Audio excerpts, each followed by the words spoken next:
স্বামীর চুল দিয়ে পা মুছাইয়ে দিয়ে তারপরে ঘুমাইতো। আমি চিন্তা করলাম আজকে ডাইরেক্ট আমল, এই জন্যই আইসে তোমার চুল দিয়ে পা মুছাইয়ে তারপর শুইছি। স্বামী তো বলতে পেরেছি ঘটনাটা কি। ঘটনাটা হইল ও মোড়ের মাথায় খেলছিল তাস। তাস খেলছে রাত 10টার সময় হঠাৎ করি এরম বাজাতে বাজাতে পুলিশের গাড়ি আসলি, অমনি সাথে সাথে করি তাস মাস ফেলাই থুয়ে জুতো পায়ে দেওয়ার টাইম পাইনি, দৌড় দিয়েছে। বাঁশ বাগানে কিডা ঝাড়ি থুইল, ওই চটকাইয়ে যেয়ে শুয়ে রয়ে চুপ করে। এখন ওই মুসায়ে যখন শুয়েছে রে, গন্ধে বাসা যাচ্ছে না। পরের দিন যখন কবির বিন সামাদ বাড়ি যাচ্ছে, এমনি মহিলারা ডাক দিয়ে বলছে হুজুর কেন আসেন, ওয়াজ তো ভালোই করা শিখেছেন, অল্প বয়সেই হালো করে খাচ্ছিলেন, ওইটাই ভালো ছিল, আবার কেন ওয়াজের মাঠে গেলেন? এমনি তো অনেক হুজুররা দেখতে পারেন আপনি ওয়াজ করেন তাই, আর ওয়াজ করেন তাও এমন ওয়াজ করেন রে যে ওই যে কুরগন্ধে বাসা যায় না। আপনি তো ওয়াজ করলেন যে স্বামীদের চুল দিয়ে পা মুছাই দুবা, একটু দয়া করে এই ওয়াজটাও করে দেবেন যে ওরা যেন বাড়ি এসে কলেতে পাটা ধুয়ে এসে তারপর সই, ওরা যেন কি ধুয়ে এসে তারপরে সই, তা না হলে এই গন্ধের জ্বালায় তো ঘরে ঘুমাতে পারবো না।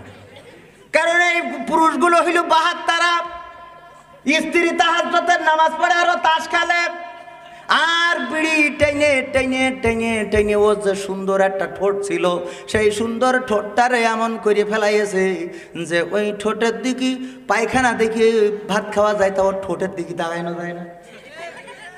আর মুখের কাছে গেলি মনে হয় পচা ইন্দুর মারা ওই ডেরেনে পড়েছিল সাতক্ষীরার, ওই ভরিতে গালের মধ্যে ভরি নিতে গেছে।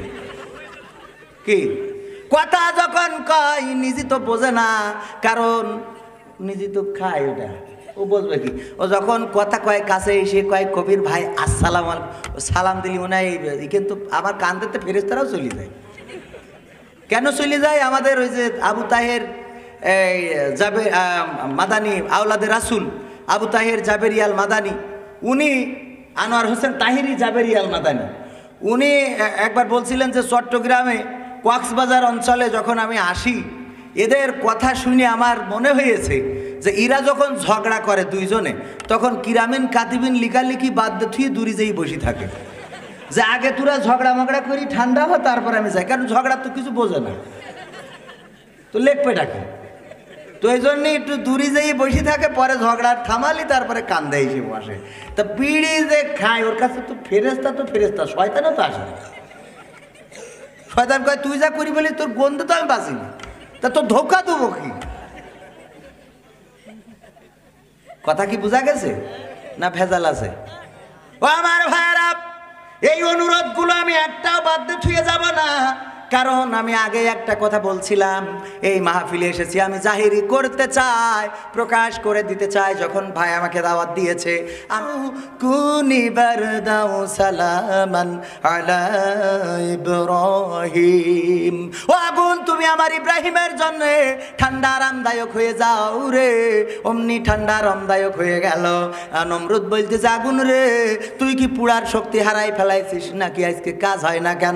বলতেছে তুই দেখাই দেব শক্তি আছে না নাই। ফিরাউন মুসাকে মারার জন্য যখন তাড়া করলো, তাড়া করার পরে 12টা দল যখন চলে গেল নদীর কিনারায়, আল্লাহর নবীর মুসা নবীর সাহাবীরা বলছে ওগো নবী এইবার আমাকে হয় নদীর পানিতে পড়বো, আর তা না হলি ফিরাউনের এই ঘোড়ার পাত তলে পিষ্ট হয়ে মারবো। আল্লাহর নবী বললেন সবর করো, ধৈর্য ধারণ করো, কারণ আল্লাহ বলেছে ইন্নাল্লাহা মা'আস সাবিরিন, নিশ্চয় আল্লাহ ধৈর্যশীলদের সাথে আছে। আল্লাহ বললেন তোমার হাতের লাঠিটা দিয়ে বাড়ি দাও পানির পরে। অমনি 12টা রাস্তা হয়ে গেল, ওই রাস্তার মধ্যে দিয়ে যখন মুসারা পার হয়ে গেল, ফিরাউনের বাহিনী যখন আসলো বলছে উস্তাদ এই পানির মধ্যে এই যে রাস্তা হয়ে গেছে, এই রাস্তায় মনে হয় যাওয়া ঠিক হবে না, মুসা মনে হয় কোনো কিরামতি দিয়ে এই রাস্তা করেছে।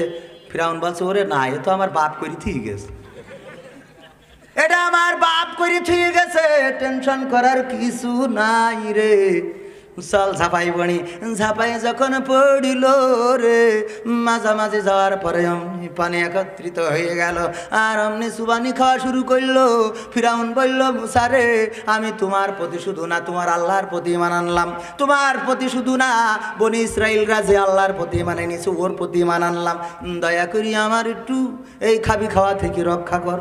কি খাবি, খাওয়া থেকে কি রক্ষা করো, কিন্তু না।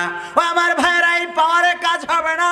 কত পাওয়ার কত লোকের ছিল রে, সব পাওয়ার পানে বালিশের সাথে মাটির সাথে মিশে গেল, সব বিনা বালিশি শুয়ে গেল, 3.5 হাত মাটির জায়গা নিয়ে চলে গেল।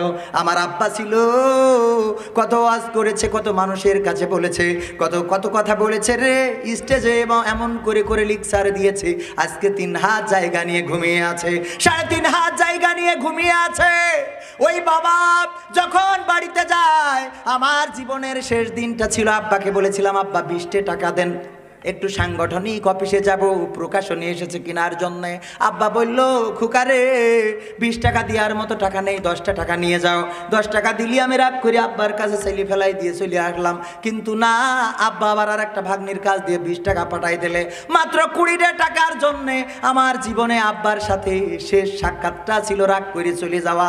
ওই আব্বা চলে গেলেন, গভীর রাতে ওয়াজ করে শেষ করে ঘুমিয়েছেন, ফজরের নামাজ পড়ে রওনা দিয়েছেন, পরের দিন আর বাড়িতে ফিরে আসতে পারেন নাই।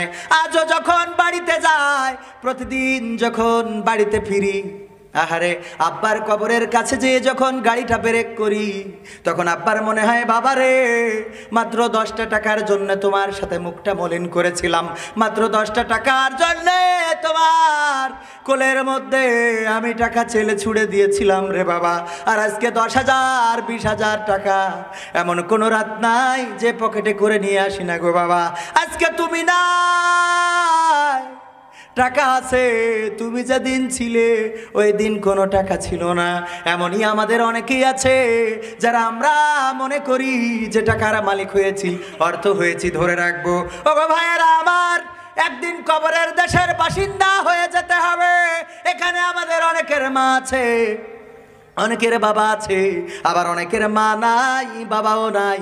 গভীর রাতে বাড়ি ফিরলে মা ডাক দেয়, বাবা এত রাত পর্যন্ত কোথায় ছিলে, এত রাত পর্যন্ত কোথায় ছিলে রে বাবা। অনেকের যারা মা হারিয়েছেন, আজ আর বাড়িতে ঢুকলে সেই মা ডাক দেয় না। মাঝে মাঝে মনে করি মা আছে, বাবা তো নাই, মনে হয় যেন গোটা পৃথিবী আমার পাশে রয়েছে। যেদিন মা থাকবে না রে, ওই দিন গোটা পৃথিবীটা হালকা হয়ে যাবে। বিশ্বনবী বললেন, তোমাদের যাদের পিতার মাতা বেঁচে আছে